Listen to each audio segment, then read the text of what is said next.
cot theta plus tan theta equal to secant theta cosecant theta. இதை prove பண்ணணும். Left hand சைடை எடுத்துக்கலாம்.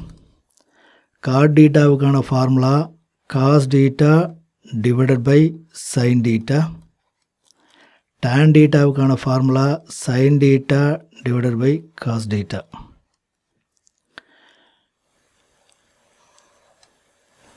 LCM எடுத்துக்கலாம். sin theta cos theta. இந்த டேர்மை இதால் பெருக்கிக்கலாம். cos square theta.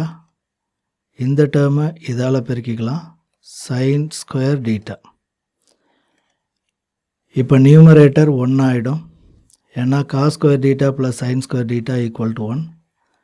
sin theta cos theta நம்மளுக்கு கிடச்சிடும்.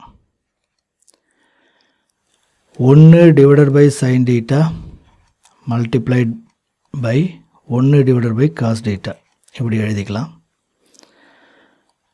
1 divided by sin theta இது ரெசிப்ரோக்கல். ஸோ இதை cosecant thetaன்னு எழுதலாம்.